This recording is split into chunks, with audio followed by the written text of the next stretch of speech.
I've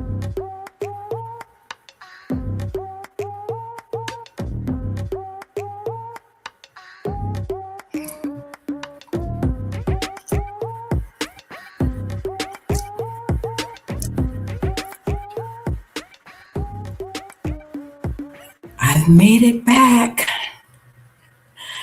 And it's early in US time, but that's okay.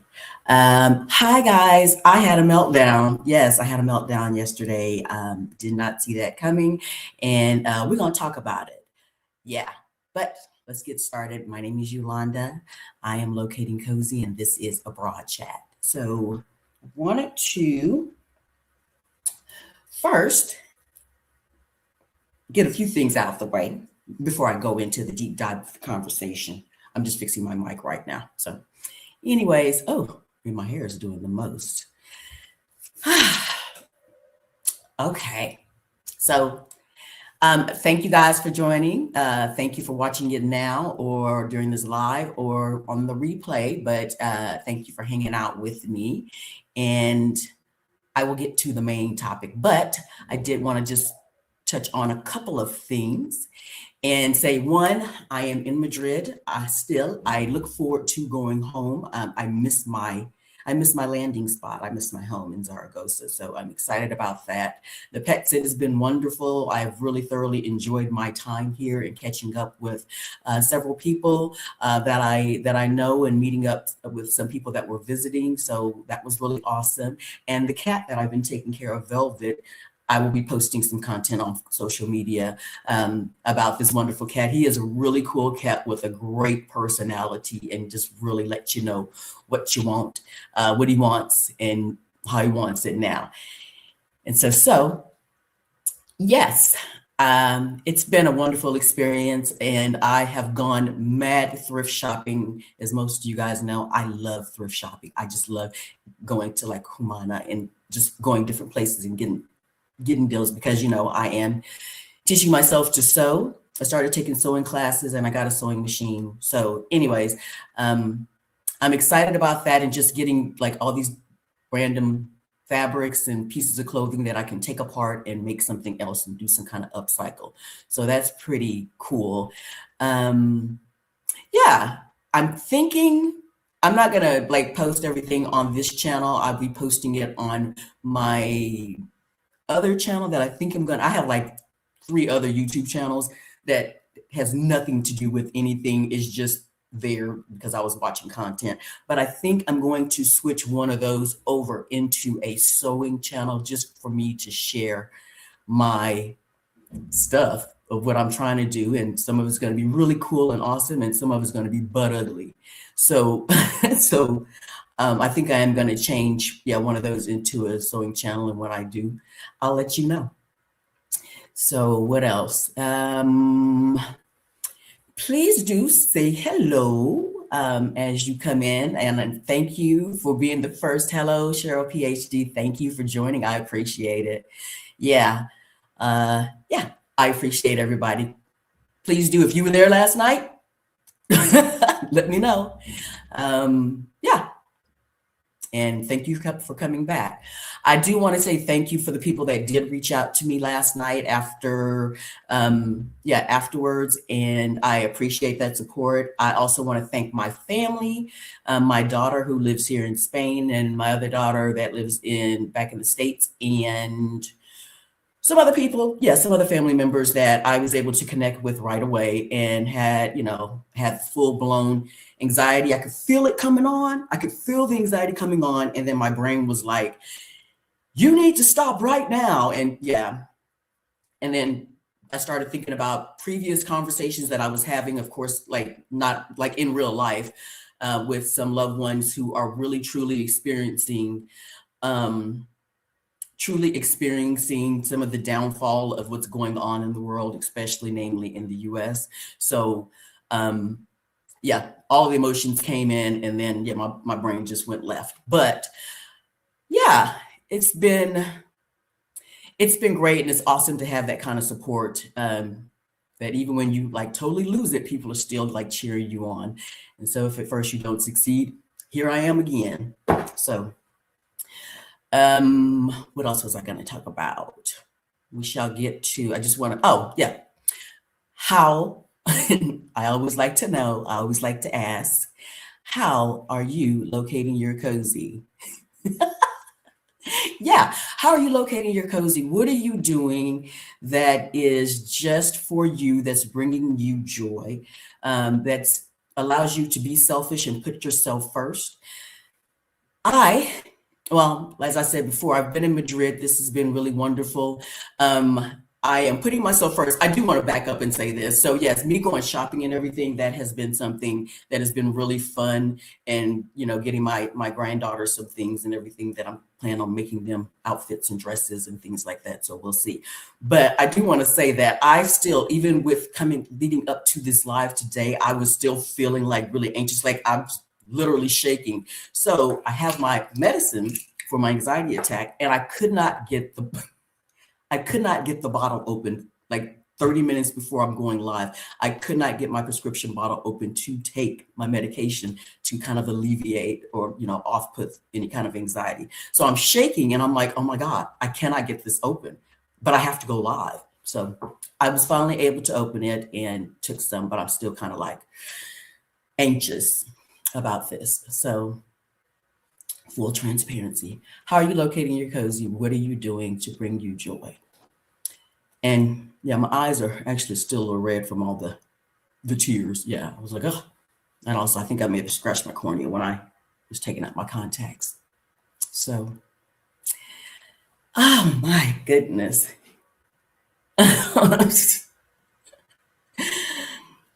Yeah. Yeah, some people reached out to me on the Exodus Summit platform. Some people sent messages to me on WhatsApp or DM me. And yeah, that was very odd. But you know what? Because I literally, I sat down, I took my medications, I sat down, and after I talked to my family, and I was like, I just got to sit still. This was just too much. And so I went to sleep, and then I woke up at about 2 o'clock this morning, Spain time. And yeah, I was like, okay, yeah, everything's fine. And then all the memories just came flooding back. And I was like, oh, crap. Oh, that really happened. Oh, my God, that really, truly happened. That was, yeah. So anyways, I wanted to talk about today just having a meltdown, acknowledging that I think that we're all damaged in one way or another. We all have our own shit that we're carrying, but also right now, we feel like we're carrying the communal bullshit that's going on. And so, yeah, it comes at you in different ways and it unfolds in different ways, but just also knowing that I'm not alone. And my daughter shared some information with me. She was telling me about, just being here in Spain some time ago, and how she was actually in a classroom where she was teaching. And when the little orange man first got elected years ago, yeah, she actually had a whole breakdown in front of the class and had to leave out stuff. And she was sharing that with me just to share, like, you're not alone. So yeah. And I've had one anxiety attack on live before, but it was more towards the end. So I was able to stumble through and then get off the air. Yeah, not at the beginning. So y'all bear with me. So when you think you're okay, but you reach a breaking point, and mine was at 11 minutes and 1 second last night. It started up, but yeah, 11 minutes and 1 second, I was like, girl, get off the air now. So I thought I was okay, and I felt the anxiety coming on, and then my mind just gave up. And the thing is, I want people to know that burnout is not just about a job that sucks. Burnout can come from everyday life and things like taking care of family, or really seeing the world and seeing the state of the world or your country of origin. And so that's, I guess, it just culminates into something bigger. And you're thinking that, because on my channel, I don't talk about the ins and outs of what's going on in the world right now, because I can't take it. Clearly, I can't take it. But sometimes it just hits you and you're thinking that you're going to be okay to share some things. And maybe you're not. So I will also share that every time, so the burnout to breathing room topic, I actually have been working on this for a week, and I was going to do a pre-recorded session and to post later on. And every time I started talking about it, I felt the tension rising in my body. So I don't know if it was like, girl, and at one point I said, just scrap that whole conversation. But I was like, no, you know what? Just go live. And that way, if you mess up, it's okay because you're live and, you know, it's more forgiving versus you trying to stay on point. And if, you know, yeah, just trying to stay on point. It's like, y'all know who I am. I go squirrel. So I thought it would be better. Boy, was I wrong. So, okay. Anyways, I did want to talk about just a few things, and that's recognizing burnout and protecting your mental health. So, this is interesting. So, burnout doesn't always look like exhaustion. It looks like emotional overflow, and it's not just being tired. Sometimes it's the moment your voice cracks, your thoughts scatter, and you realize you can't hold everything together anymore. And it's your your emotions just feel louder and louder than usual. And that's not weakness, it's overload. So a practice that we try to do to take care of myself and to take care of, and hopefully to take care of yourself, is to pause the performance, step away from explaining yourself, give your body permission to stop holding it together.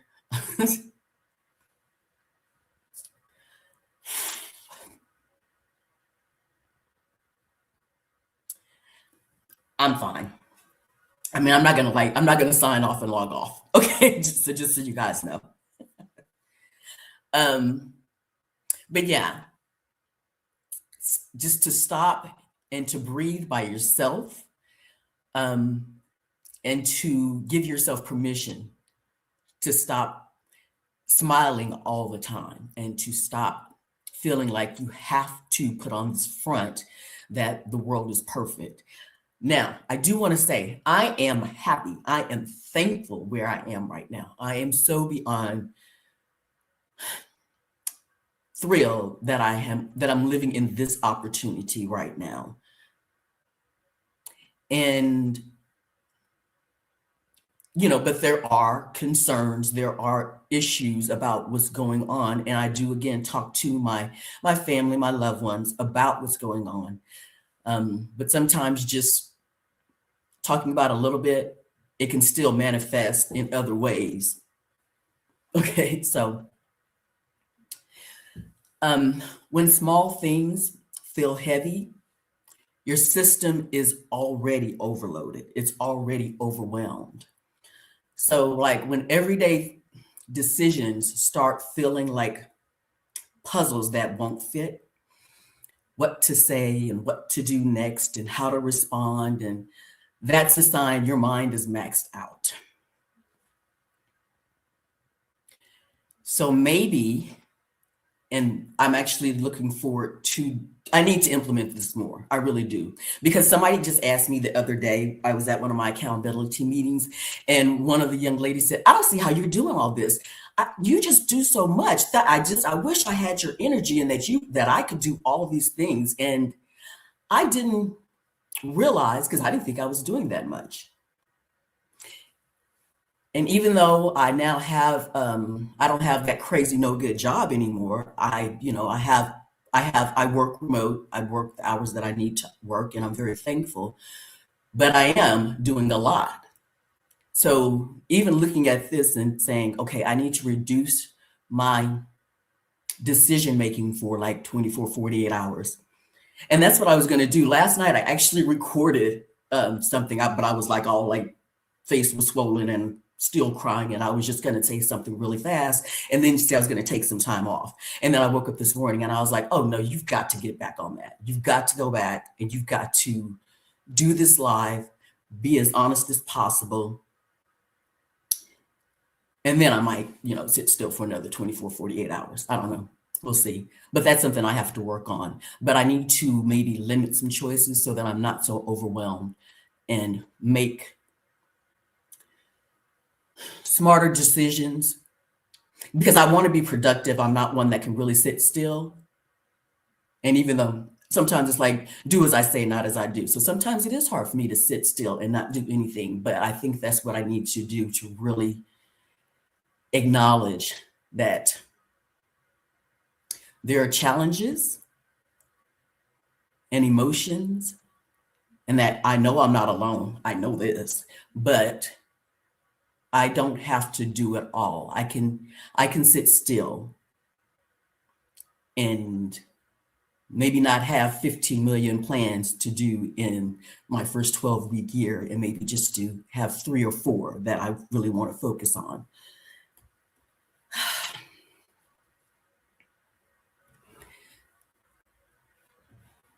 It's saying, I don't see you.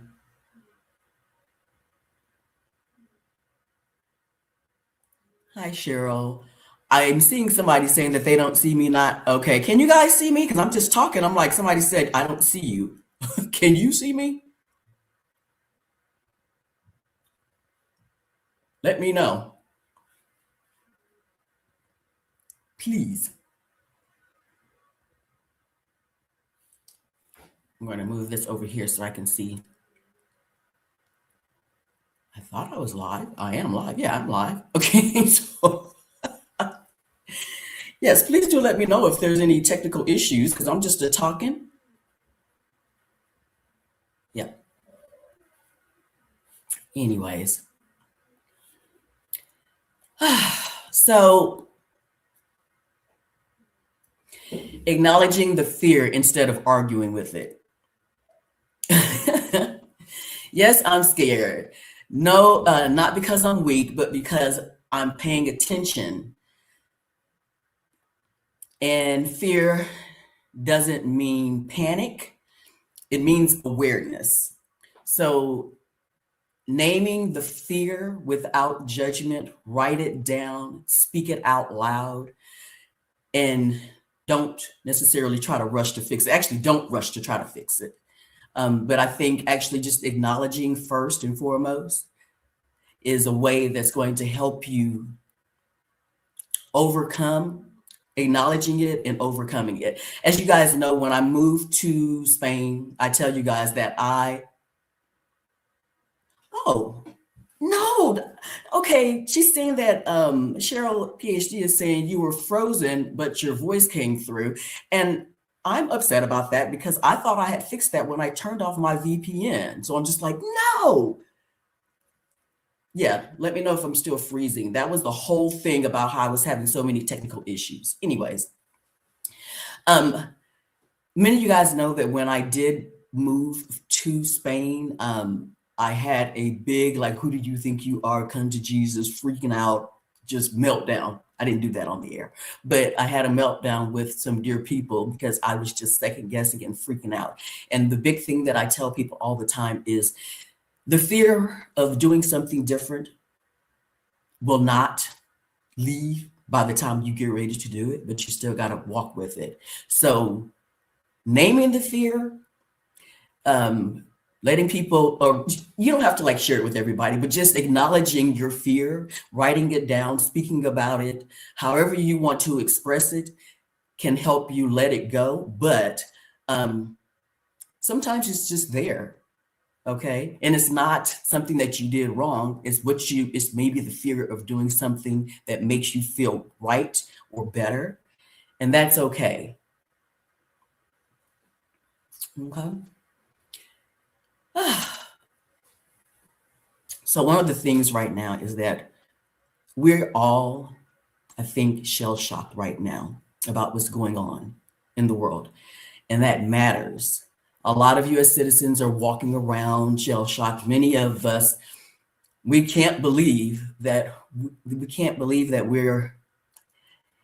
our world, we never thought that our world would come to this. Now, and I believe that some of us are like cracking under some of this trauma. It's not the political is the psychological damage I feel. So, and the thing is, for us from the US, I think that we have been fooled for a long time in thinking that it would never get this bad. Yeah. It's like we had that somewhat of a comfort in some weird way saying that that would never happen to us. Like you see things in other parts of the world and you're like, man, that would never happen in America. It's happening. Like on steroids in America. So it's overwhelming to see and to experience. And even though I'm not in the United States right now, it is still, I mean, I'm not, just because I don't talk about this on my channel, I'm not blind. I do talk about it, you know, in real life. So stop gaslighting yourself. What you're feeling makes sense. And it's like we're grieving the loss of something that we thought we knew. That, you know, the United States is crap, but you still felt like you had it better than if you moved someplace else. I have since found out that that is completely wrong. Ooh, I have since found out that, yeah, I didn't know that life would feel so much better here, but I am still an American citizen and I see and I feel pain and I have concerns for my family and friends that are back in the States overall, but that's me. But I think that, yeah, it's just the shock of what's going on in the world and acknowledging that, you know, the world is not perfect, but the US is just gone to crap. And it's just like, and the fact that so many people are okay with it, it's just like, how can that be possible?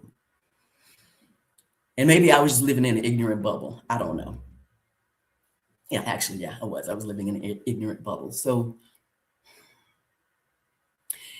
emotional numbness is also a burnout signal. So if you're not crying and not reacting and not feeling much of anything, that's not strength. That's your nervous system going quiet to survive, which I think that's where I've been. Yeah. So maybe do things to help that gives you some kind of ease, whether it's walks, taking in the sun, warm showers, music, whatever it is that can help you, whether it's first thing in the morning or, you know, at the end of the day, in the middle of the day, whatever it is that gives you that peace just for a little bit, that helps you get grounded so that you can keep moving.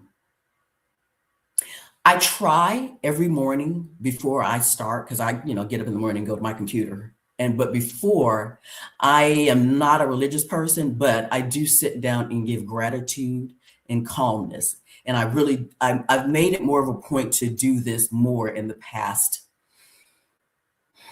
I think in the past year, I've really made it a point that before I get started, like I might go and exercise, but before I sit down to get any kind of work done, I sit down and I give thanks for where I am, for waking up today. This is a new opportunity for me to make bold and better decisions for me. And I'm thankful for that. So yeah, where I am, the amazing, blessed life that I have, it's not lost on me at all. It's not lost on me. I have also made it a point to not doom scroll. Doom scrolling is not keeping me informed. It's self-harm in disguise. It takes a toll on your mind. And I know it's easier said than done. You know, I literally try to, you know, watch things that kind of ease my mind. You know, especially in nowadays, it's like you don't really see what your friends are posting on social media. Usually it's just a bunch of random stuff. And so the algorithm is like, oh, I see I see what you're watching. I'm going to give you more than that. So I want to see more cats and, doing funny things or being loving. And I want to, watch a little bit of satire, light satire, or a little bit of comedy. That's why I don't like TikTok in particular. I started posting on there just to share content, but TikTok doesn't seem to, like, when I'm scrolling through there, it's trash. So at least on my other, like, IG or whatever, it kind of follows the algorithm based on what I like to watch already. So I appreciate that. TikTok just be sending just trash, just the most ghetto, horrible, just destructive stuff. And I'm like, why am I seeing this? So I will go on TikTok and just post my content, but I don't usually watch it unless I know, like, if I see somebody that I know posting. But other than that, I don't get on TikTok because it's just too much for me. So I like to just keep myself open to the positivity and avoid any kind of, doomsday scrolling or anything about the little orange man. I literally will, like, close it out. Like, I'll treat it like it's spam. Okay. And stuff. So, and another thing that you can do is maybe check your news maybe just once a day or twice a day and then step away. I had somebody, actually, it was so funny. Well, not funny, but I had somebody recently who reached out to me. Actually, I had a couple people reach out to me this past, was that Monday or Tuesday, because of the train crash here in Spain. And I had no idea. I just know that they reached out and I was like, what's happening? Because they were like, I'm just checking on you. And I'm like, why? I mean, I'm not being mean, but I'm like, what's going on? I knew something had happened for them to be like, I have that many people reaching out to me. And that's when I found out about the train accident in Spain that killed 41, 42 people. Yeah, that was absolutely horrible. And I do appreciate people checking on me, but that's how little I look at the news. Unless something pops up and I see it on social media, I try not to, because it's overwhelming. It's overwhelming on the sense of my mental health and soul. And you are allowed, again, do what I say, not what I do, because sometimes I'm still teaching myself this, but you are allowed to protect your joy without being disconnected. So resting and traveling and creating doesn't mean you don't care. It means that you refuse to let despair consume you. So just because I have to schedule joy, schedule doing things, because I just, and most of us know this, if you're working or whatever you have going on in your world, to actually take the time to step away and do something that's just for you, locating your cozy, be intentional about that, and without apology. So hopefully, practice what I preach it, because I actually am getting much better about that. Schedule joy like medicine. You need it. You need your fix.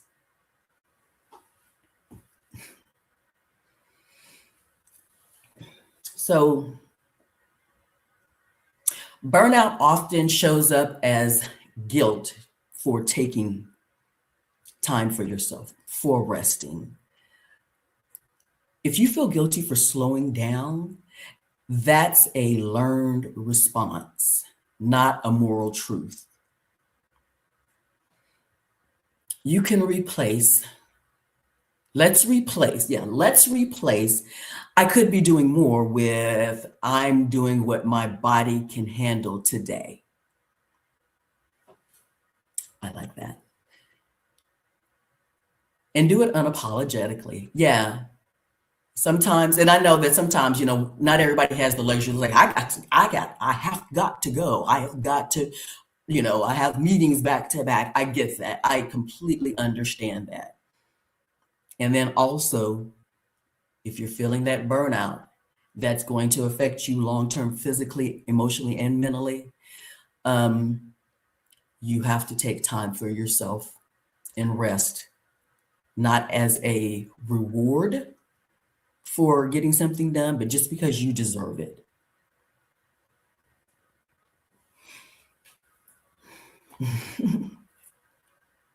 I hope what I'm saying today is ringing true and maybe touching some of you in a way that is impactful, that gives you pause and gives you a chance to really consider how you're really doing.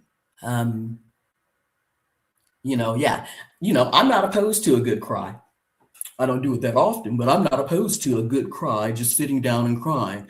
Maybe I really did need that big ugly cry behind. I mean, yeah, I was looking bad beforehand, but yeah, I needed that big ugly cry to let go of whatever all these emotions that I've been holding on to. And so, but yeah, community doesn't always mean conversation, by the way. So sometimes support doesn't mean talking. It's sitting quietly, maybe with someone who understands, maybe by yourself. And that's why I say, I'm very big, as you all know, on building community, on finding people like-minded that on your interest so that you have that support. Case in point, when I was going through back in 2019, actually before that, in 2015, I had a parent who was ailing, and it was very, very overwhelming because I was just lost. And I found this Facebook group that was about caring for ailing elderly parents. I just literally just put it in. I was like, I need help. I don't know what I'm doing here. I feel like I'm failing at every end. And so I found this community, and it let me know, and it helped me to know that I wasn't alone. And I stayed with that community through 2020, when my stepfather passed away, because there was a whole transition there. And so I stayed with him during, I stayed with the group while also being there for him. And it just it helped me stay somewhat sane in the chaos of caring for an ailing parent. So that's why I say finding community sometimes, and I would just go on there sometimes and not even say anything, but just to see that I was not alone and read the stories about what some other people have been going through. It gave me some peace and calm, and it helped me to regroup, and make decisions without guilt, and know that I was just doing the best that I can. So sometimes you need a low demand connection. And that can be either finding community, that can be, again, going for a walk, that can be anything where it's presence without explanation. So do that. Yes. I know that there are people that follow my channel. There's channels and things that I follow that I don't necessarily post in there. But when I do, what I do see posted, when I do see people sharing, I am getting what I need. And I hope that when, if there's somebody out there that is not that might be an introvert, hey there, there might be an introvert or not be one to really share what's going on in their world, that hopefully, though, what I'm sharing today and the other content that I share will give that person what they need. Okay. So the last thing I wanted to just say was, you are not broken. I'm not broken. Yeah, you're not broken. Okay. I'm not broken.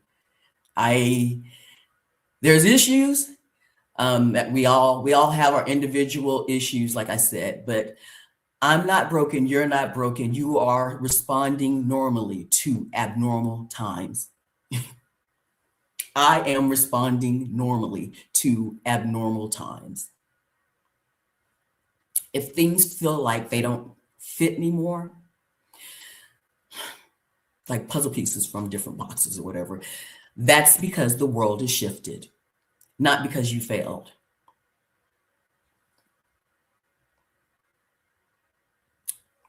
So have some self-compassion over self-correction. This is about care and not control. So I hope that what I have shared today is helping in my honesty. The Asian Alpha is like, I only watched the beginning last night and saw the video wasn't there anymore.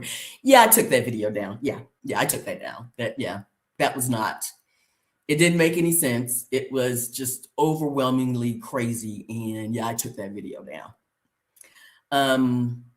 Yeah, I I joke with my daughter. It's like, I am not gonna go viral for that. Okay, it's just not happening. Oh my goodness. So yes, I will be back. Bayesian Alpha, I will be back in Zaragoza soon so we can commence with our walks. I miss it a lot. So with that, I hope that you guys have a wonderful, wonderful weekend. I hope that what I have shared has been helpful. And if you're not watching it now during the live, hopefully you're catching the replay and this will feed your soul in one way or another. And yeah, what else? What else was I going to say? Oh yeah, make sure that you do like and subscribe and hit that notification bell so you'll know the next time that I go live and have something insightful or wonderful to say. And yeah, you can follow me on all my social media platforms, Locating Cozy on IG, on TikTok, on Facebook, on here. Okay. Thanks a lot, guys. Take care.